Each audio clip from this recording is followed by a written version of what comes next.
Fala pessoal, sejam bem-vindos e bem-vindas ao nosso canal. Hoje nós vamos fazer a resolução dos itens de Química da prova de técnico de operação da Petrobras, a prova da Sebrasp, que foi feita agora no último dia 30 de abril, tá certo?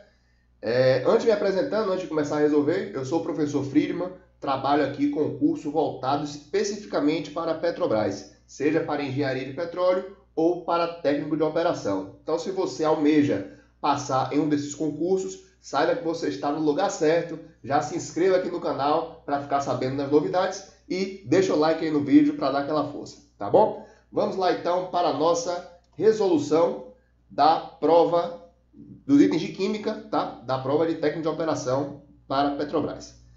Bom, conforme a gente previu, a parte de Química caíram ali 7 assuntos, né? Conforme o edital, caiu um pouquinho de cada, né? Todos os assuntos foram contemplados e foram 22 itens, tá certo? 22 itens na prova de Química, um pouquinho só a mais do que a gente previu, que tinha sido ali na casa de 20 itens da prova, tá certo? Então a gente já fez o nosso conteúdo ali da maneira certa, adequada ali, para o aluno conseguir fazer essa prova, que não veio tão boa assim, né? Convenhamos, quem fez a prova aí já sabe que a parte de Química teve algumas coisinhas que a gente vai comentar aí, que ficaram um pouco confusas na prova, tá certo? Na verdade, a prova toda, não só a parte de Química, a gente vai resolvendo e vai comentando esses itens, ok? Bom, começando por essa questão, ele fala aqui de asfaltenos, tem uma introdução aqui no texto, que não vai servir para muita coisa na questão. O que vai ser importante aqui no enunciado vai ser a massa molar do permanganato de potássio, a massa molar do asfalteno, tá certo? Ele dá também a massa molar aqui da água, 18 gramas por mol. E tem uma relação aqui que é importante, que vai servir para a gente para um dos itens. Ele fala que para você conseguir oxidar asfalteno, são necessários 8 gramas desse permanganato de potássio para oxidar 4 gramas de asfalteno, né? Ele já deu essa relação em massa aí para a reação completa, ok? Então, bora lá analisar os itens. 41. Só um comentário, a sua ordem pode ser diferente, um pouco diferente dessa ordem aqui, tá bom? Existem vários modelos de prova, mas você vai procurando os itens na sua prova. Bom, uma emulsão é um tipo de dispersão coloidal caracterizada por conter líquidos immiscíveis, tanto na parte dispersa quanto na fase dispersante. Bom, esse item aqui é correto, né? É exatamente o conceito de emulsão, tá bom? Ele só não está muito bem escrito. Inclusive, alguns alunos entraram com recurso nesse item, tá? Porque ele fala assim, conter líquidos immiscíveis tanto na fase dispersa quanto na fase dispersante. A gente até comentou essa questão no nosso vídeo sobre os argumentos para recurso dessa prova, porque fica parecendo que existem líquidos no plural na fase dispersa e líquidos no plural na fase dispersante. Veja se não parece isso, né, quando você lê essa questão. E na verdade não é isso. Se você tiver uma emulsão de água e óleo, tem um líquido na parte dispersa, outro líquido na fase dispersante, tá certo? E eles são immiscíveis entre si. Você não tem líquidos immiscíveis em cada fase. Você tem líquidos immiscíveis entre si. Então a Sebrasp não escreveu tão bem esse item, né? E é primordial que a Sebrasp escreva muito bem se ela quer que o aluno julgue o item entre certo e errado, né? Bom, vou começar a descarregar minha raiva agora não da Sebrasp, mas esse item aí estaria correto, mas tem essa margem para interpretação, ok? Vamos para 42. A diferença entre uma suspensão sólida e um gel encontra-se no fato de que a primeira é uma suspensão de um sólido em outro sólido, isso está correto, né? E o gel, ele fala que é uma suspensão de um líquido em um sólido, né?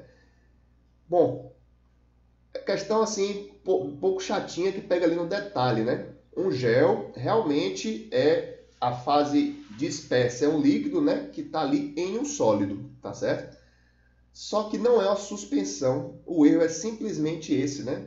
Quem sabia, muita gente sabia o que era gel, mas pelo tamanho das partículas ali não cabe a dispersão de suspensão, tá certo? Seria ali uma dispersão coloidal, tá bom?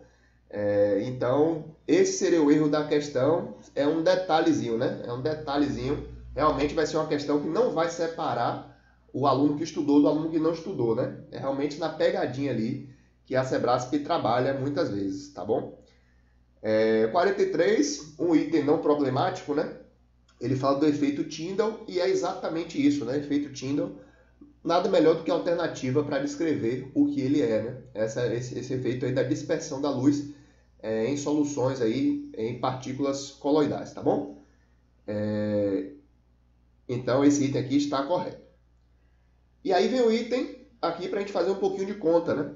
Caso o técnico de operação tenha de preparar 10 litros de uma solução 2,5 mol por litro de permanganato de potássio, para oxidar certa quantidade de asfalteno que esteja entupido na tubulação de extração de petróleo, ele deverá pesar uma massa superior a 4 kg desse sal.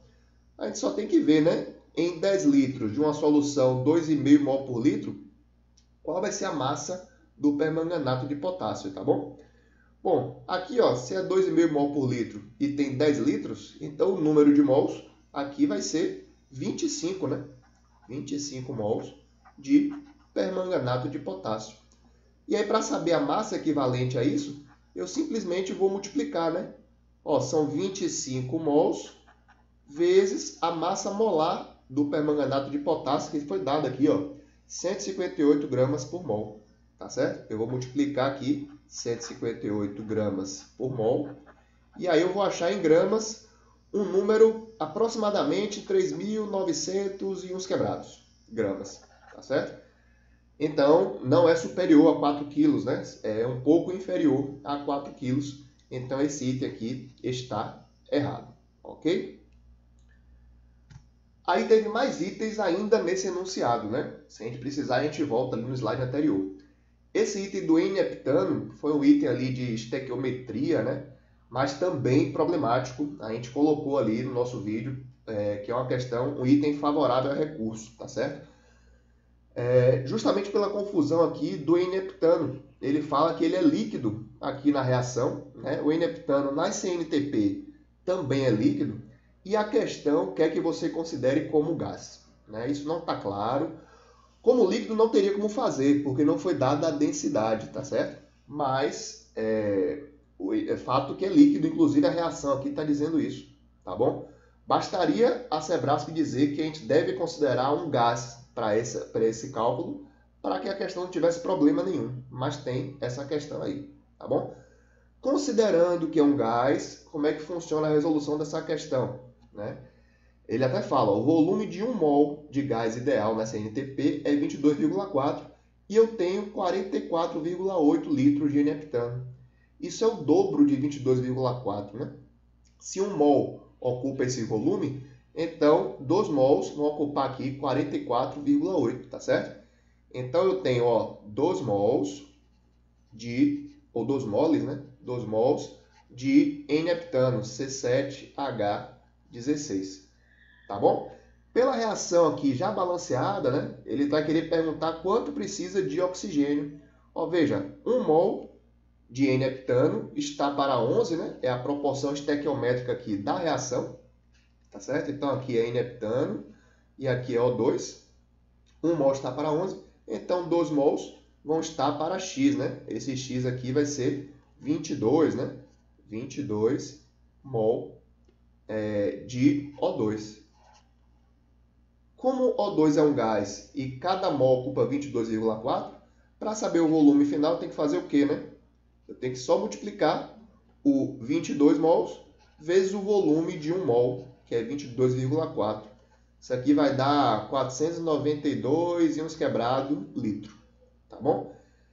Então ele fala superior a 500 litros, não é esse item aqui, estaria errado se não tivesse essa confusão, tá bom? Mas como eu já falei, é um item aí passível de recurso.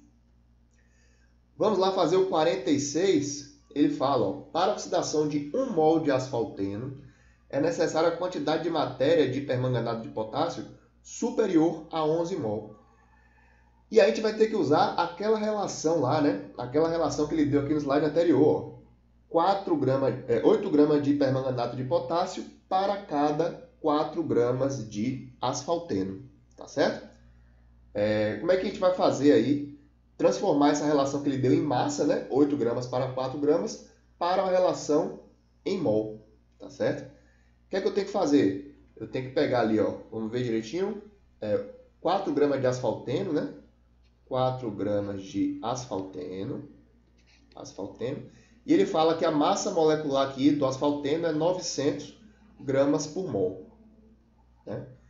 E o permanganato de potássio são 8 gramas, né? A equivalência da reação lá. Então, 8 gramas de permanganato. E ele tem a massa molar de 158 gramas por mol. Beleza? E aí, o que é que eu tenho que fazer, né? Eu tenho que colocar essa relação que já foi dada, né? De asfalteno para KMnO4 em mol. Né? Então, qual seria a quantidade de mols aqui, ó? A quantidade de mol é sempre a massa sobre a massa molecular, né? Seria 4 sobre 900. Tá certo? 4 sobre 900. Isso aqui é Na, N asfalteno. E aqui o N do permanganato seria o quê, né? Também Mzinho sobre Mzão. Vai ser 8 sobre 158. Tá certo? Isso aqui, mols, né? Mols. Então, a proporção estequiométrica é essa, né? Essa quantidade de mols de asfalteno para essa quantidade de mols de permanganato. E ele fala, ó, para 1 mol de asfalteno, quanto vou precisar de permanganato? Aí você vai fazer a regra de 3, né? Ó, eu sei que para asfalteno e permanganato aqui, ó. Permanganato. Eu sei que para cada 4 sobre 900 mol de asfalteno, eu tenho 8 sobre 158 mols de permanganato. E para 1 mol de asfalteno, quanto vou precisar de permanganato? X. Né? Aí, a continha é essa que você vai fazer, tá bom? Esse X você vai calcular aí. Ele vai dar, não tem o valor agora certinho, mas ele vai dar maior do que 11 mol. Tá certo? Ele vai dar maior que 11 mol. Então, esse item aí, ele está correto. Ok? Tranquilo. E o item 47, bora lá, esse é mais trabalhosinho, né? O item 47 ele fala, ó, em uma solução de 20% de permanganato em água, a fração molar do permanganato é inferior a tanto. Né? O que é fração molar, né? Em primeiro lugar, fração molar, né? Muitas vezes é apresentado com a letra X maiúscula, é a quantidade de mols do soluto, que no caso é KMnO4 aqui, sobre a quantidade de mols da solução, não é do solvente, tá certo? Então tem que pegar aqui, ó, quantidade de mols do KMnO4 mais quantidade de mols da água, que é o solvente, tá certo? Quantidade de mols da água. Como é que eu vou saber essas quantidades aqui? Tá certo? Bom, ele só fala que a solução é 20%. 20% é 20% em massa, né? Então, eu posso considerar aqui, por exemplo, se eu tiver, para facilitar a conta, né? Por exemplo, em 1000 gramas de solução, 1000 gramas de solução, eu vou ter o quê, né? Eu vou ter 20 gramas, ou 200 gramas, que é 20%, né? Do KMnO4 e 800 gramas, desculpa, de H2O. Tá certo? 800 gramas de H2O. Tem umas formulinhas prontas para essas contas aí, tá? Mas é tanta fórmula assim de estequiometria que a gente fica construindo que é melhor você realmente ir construindo a questão, né? Ir fazendo ali, pensando no dado que foi fornecido e a partir daí você vai vendo que você consegue concluir, tá bom? Bom, aí essas massas aqui seriam as que você usaria para calcular os números de mols, tá certo? Então, o número de mol aqui, ó, do KMnO4, eu faria o quê? Mzinho sobre Mzão, né? Quanto é Mzinho? Estou pegando ali 200 gramas. Né? 200 gramas. Mzão é a massa molar dele, que a gente já viu que é 158. A questão deu, né? Tudo isso dividido por, novamente, 200 sobre 158. Tá certo? E a de H2O vai ser o quê? 800 sobre 18, né? Que é a massa molar do H2O. Tá bom? Essa é a continha da fração molar. Aí, arredondando aqui, né? Aqui vai dar 1 e os quebrados, né? 200 sobre 158, vai dar 1 e um pouquinho. Aqui 1 e um pouquinho também, mais 800 sobre 18. Se fosse 800 sobre 20, era 40, né? Aqui vai dar mais de 40. Vai dar aí 42, talvez 40 e pouquinho, certo? Mais de 40. Ó, 1 e pouco sobre 41, 41 e pouco. Aí eu estou fazendo a minha aproximada assim, mas você já vê que essa conta vai dar menos de 0,10, menos de 10%, tá bom? Menos que 0,10. Então, esse item aqui, 47, ele está correto também, ok? Correto esse e correto esse daqui. Beleza? Esse é mais chatinho a conta, né? Tinha que ter um domínio bom aí de contas com solução para fazer, ok? Bom, vamos para a próxima questão. Ó, ele dá aqui uma reação, né, do ferro com o ácido sulfídrico, né, H2S. E aí ele já dá algumas massas moleculares aqui, tá certo? Massa do ferro e massa do enxofre, massas atômicas, na verdade, tá certo? E aí ele vai perguntar algumas coisas sobre estequiometria, né? Primeiro item, ó, se uma peça de carbono contém 5 gramas de ferro for completamente oxidada pelo H2S, serão formados mais de 8 gramas de maquinauita. Isso aqui, maquinauita, ele fala no texto que é o sulfeto de ferro, né? Que é isso daqui, tá? Veja, a equação já está balanceada, né? Se você ver aqui direitinho, é tudo, todos os coeficientes são 1 mesmo, tá? Então, qual a proporção que eu tenho, né? 1 mol de ferro formando 1 mol de sulfeto de ferro, tá bom? 1 mol de ferro é 56 gramas por mol, né? Então, eu vou ter o que aqui na questão 48, ó?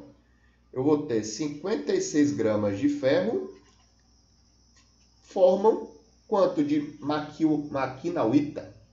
Vão formar, ó, FeS, Fe56, S32, somando os dois aí vai dar 88, não é isso? 88. Então, formam 88 gramas de sulfeto de ferro. Tá certo? Ele quer saber para 5 gramas de ferro, né? Para 5 gramas de ferro, vai formar X. Tá bom? Aí toda a questão consiste em calcular esse valor do X, né?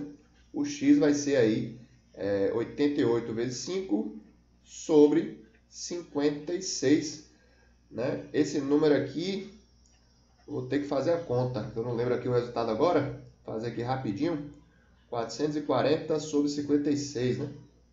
Só para a gente não perder muito tempo, 440 dividido, 440 dividido por 56, deu aqui 7,85, né? 7,85.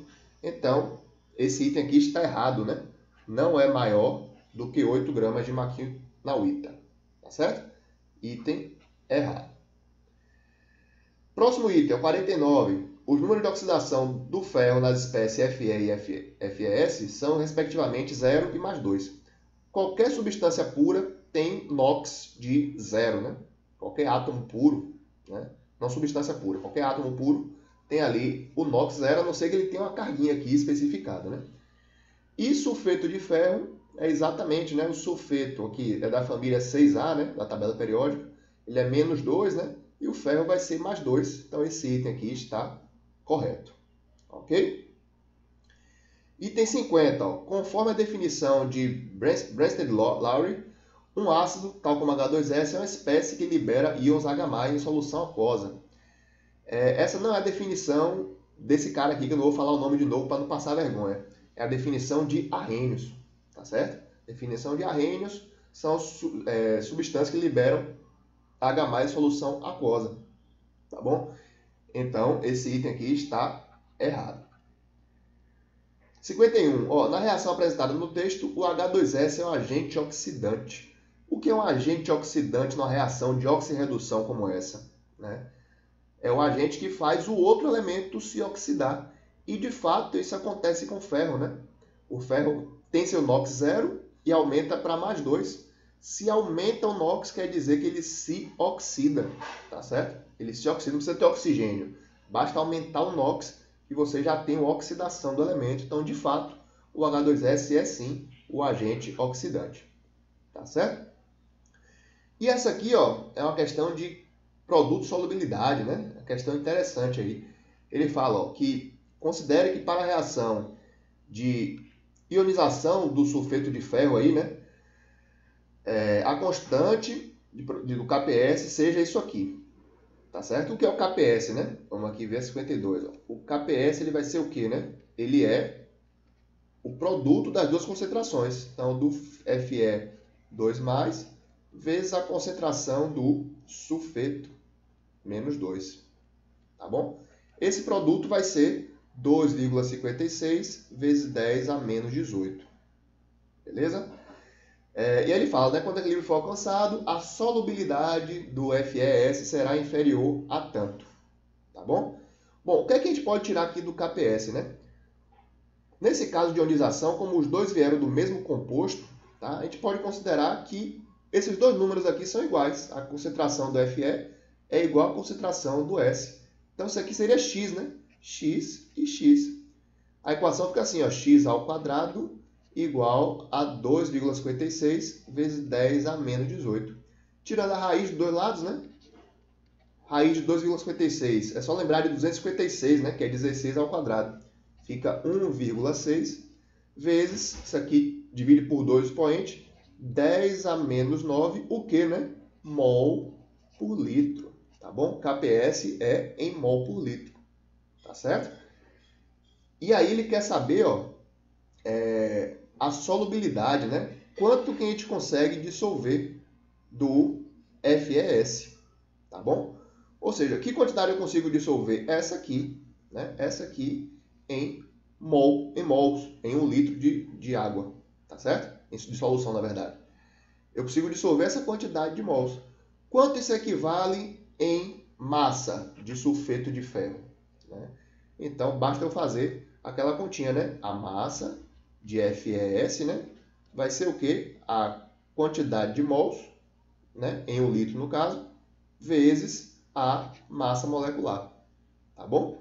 Então aqui vai ficar sendo vezes, espera aí, foi dada a quantidade de mol, né? Mol. É isso mesmo, a gente vai multiplicar, né? Vai multiplicar. Então 1,6 vezes 10 a menos 9, né? Vezes aquela massa do sulfeto de ferro, que é 88 gramas por mol. A gente já viu lá em cima. Né? 88 gramas por mol. Multiplicando isso aqui, ó, se fosse 100, né, no lugar do 88, seria 1,6 vezes 10 a menos 7. Né? Então isso aqui não precisa nem fazer a conta. É menor do que 1,6 vezes 10 a menos 7 gramas. Tá bom? Então, com certeza, vai ser inferior a 2 vezes 10 a menos 7 gramas. Esse item aqui está correto. Tá bom? Essa questão aí, ainda bem que não teve problema, né? A problemática foi a questão anterior, mas também não foi tão fácil, não. Vamos seguir para essa aqui de equilíbrio, né? Essa aqui de equilíbrio foi bacana. Ele dá aqui duas formas de escrever a mesma reação química, né? Essa aqui com os coeficientes 1, 1 e 2, e a outra é a invertida, né? Como se fosse a reação inversa, mas ele dobra os coeficientes em relação à reação anterior. Tá? E ele fala, ó, K1 e K2 são as constantes de equilíbrio dessas reações aqui. Tá certo? Bom, aí ele fala, um aumento de pressão no sistema, onde ocorre a reação 2, favorece a decomposição do gás AB. Isso aqui é deslocamento de equilíbrio, né? Como é que a pressão influencia no deslocamento de equilíbrio? Se você aumentar a pressão, você vai comprimir, você vai favorecer a reação no sentido que vai diminuir a quantidade de mols. Se você diminuir a pressão, ao contrário, né? Vai favorecer a reação no sentido de aumentar a quantidade de mols. Nessa reação 1, eu tenho 2 mols nos reagentes e 2 mols no produto. Então, você, nesse caso, não tem influência da pressão, né? A pressão pode aumentar, diminuir, ela não vai favorecer o deslocamento do equilíbrio, nem no sentido direto, nem no sentido inverso, tá bom? Então, esse item aqui está errado. Relação de constantes de equilíbrio. Essa continha aqui, essa questão deu problema, né? Complicadinha ela.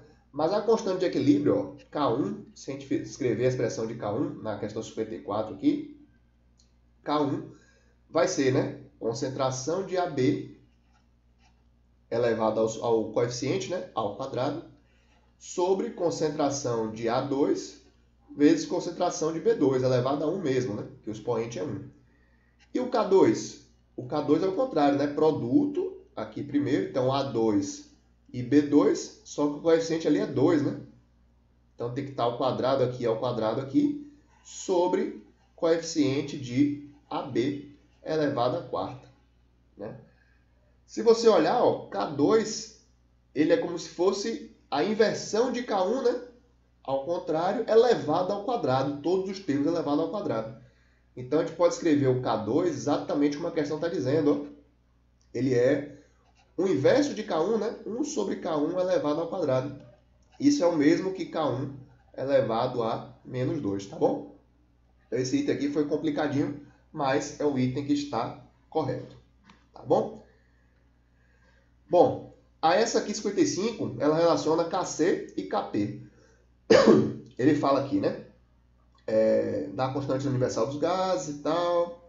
E ele fala que na reação 1, né, se KC for 30, como é que vai ser KP, né? Como é que vai ser o KP? Aí, gente, é o seguinte. Como é que eu escrevo KC, né? KC é em função de concentração. Então, no caso do K1, eu vou ter que unidade aqui, né? Ó, eu vou ter uma concentração do AB aqui em mol por litro, né? Mol por litro. Concentração é isso aqui, né? N sobre V, ó. Aqui vai ter mol por litro ao quadrado, né? O de baixo vai ser mol por litro, o A ali, e aqui também vai ser mol por litro. Tá bom? Como é que eu converto isso aqui para Kp, né? Como é que eu converto isso aqui para Kp? É o seguinte, se você pegar a equação dos gases, né? PV igual a nRT, e passar o V aqui para baixo, ó, vai ficar assim, N sobre V igual a P sobre RT. Né? Então, se falando de gases, aqui só tem gás nas reações, eu posso trocar isso aqui, na expressão do Kc, por P sobre RT. Né? Então, vai ficar pressão sobre RT ao quadrado aqui. No outro também, pressão sobre RT. Pressão sobre RT. Né? Aí, o R. Perceba que nesse caso aqui, ó, RT vão sumir, porque RT vai ficar ao quadrado em cima.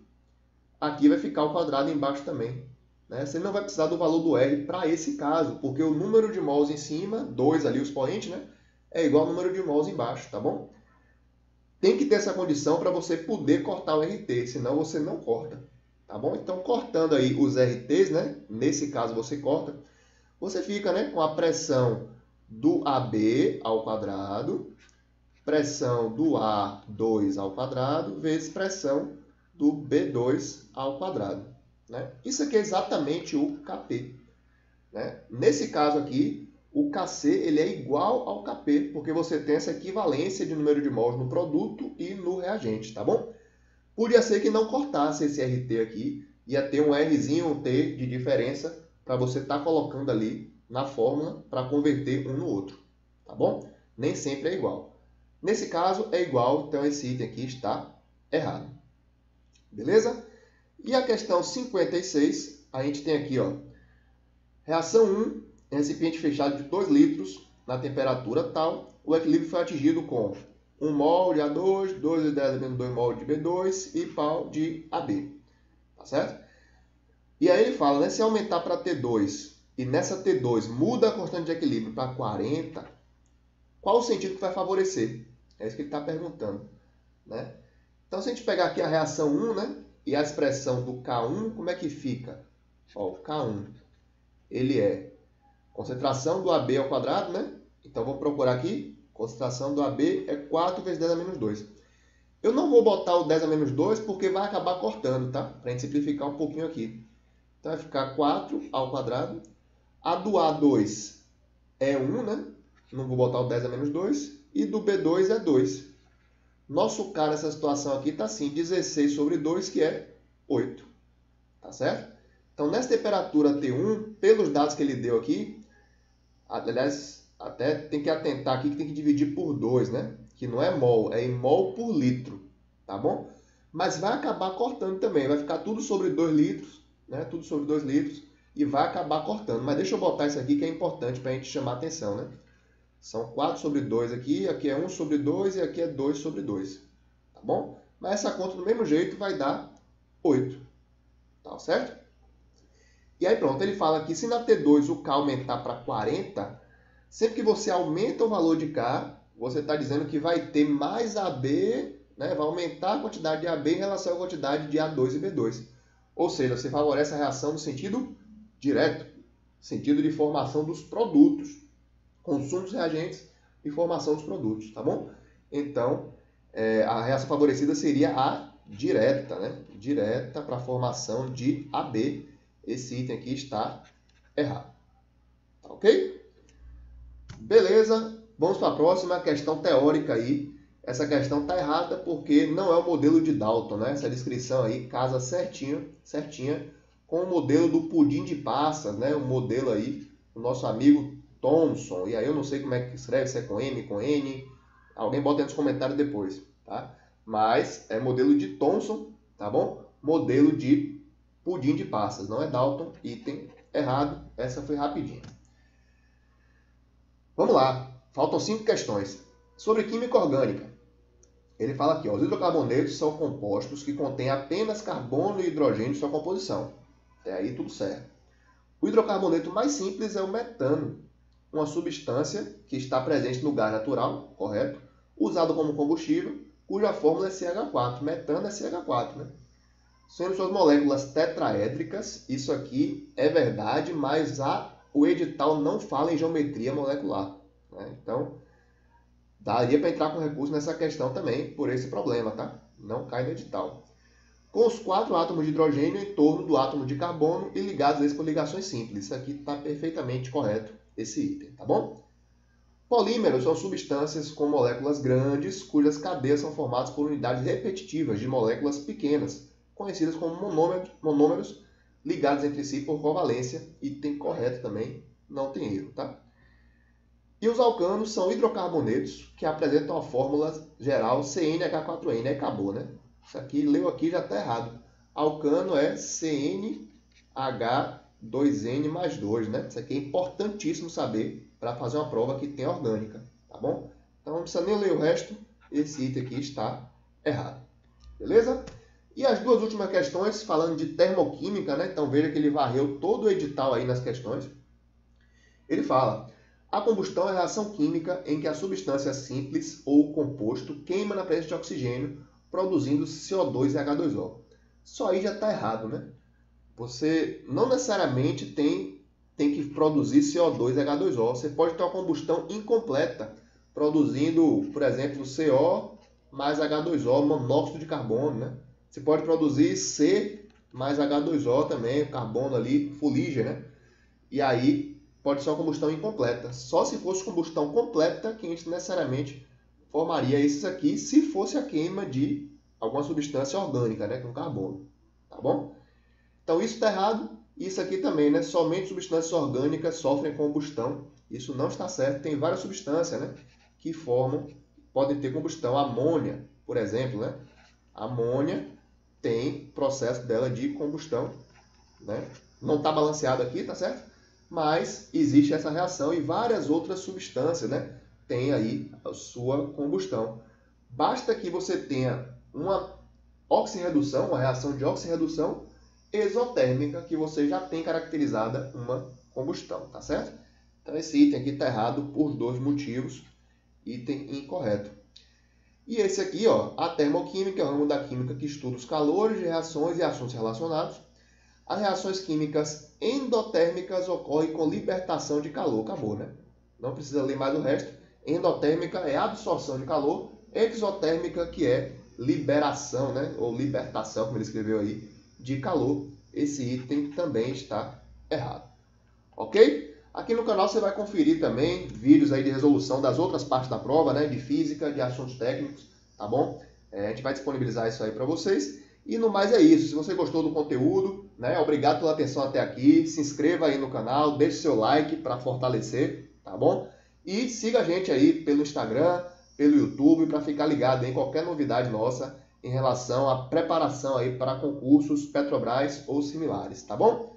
Agradeço, pessoal. Fico por aqui. Até a próxima. Tchau, tchau.